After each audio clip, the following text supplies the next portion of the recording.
It is yourself you seek in a long rage, scanning through light and darkness, mirrors the page. Where should reflected be those eyes and that thick hair, that passionate look, that laughter? You should appear within the book or doubled, freed in the silvered glass, into all other bodies yourself should pass. The glass does not dissolve, like walls the mirrors stand, the printed page gives back words by another hand. And your infatuate eye meets not itself below, strangers lie in your arms, as I lie now.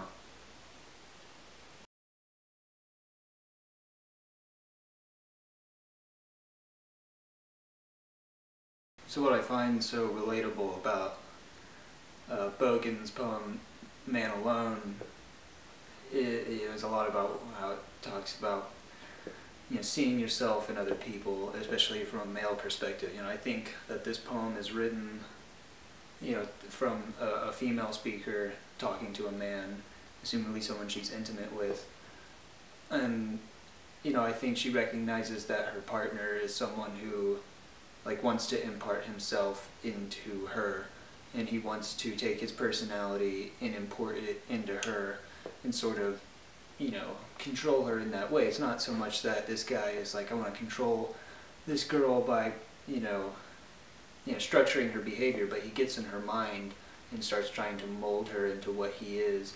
And this poem is basically about that's not a love of another person, that's a love of yourself that manifests in another person. And I think this poem deals a lot with that, and that's why you get all this imagery about mirrors, books, and glass. Is just all these reflective things. In a book, you put yourself on the page, you write about yourself or other people, all that sort of thing. Mirrors, it goes without saying, really. And I just, I think in my life personally, it's been hard to separate myself.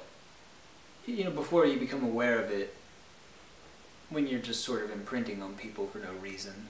You can't love someone effectively when you're loving yourself, or when you're loving your own reflection in their eyes. Bogan's poem really speaks to me because I've been through that sort of thing, and I've had those problems, and I've dealt with those problems. Because you're just getting to know yourself better, you're just loving yourself more and more. And so in the end, you're just holding a stranger, and it's a very subtle but heartbreakingly impactful way to point out that you can't just love yourself for who you are in the eyes of others. It is yourself you seek in a long rage, scanning through light and darkness, mirrors the page. Where should reflected be those eyes and that thick hair, that passionate look, that laughter? You should appear within the book or doubled, freed in the silvered glass, into all other bodies yourself should pass.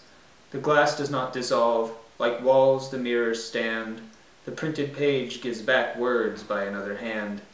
And your infatuate eye meets not itself below, strangers lie in your arms, as I lie now.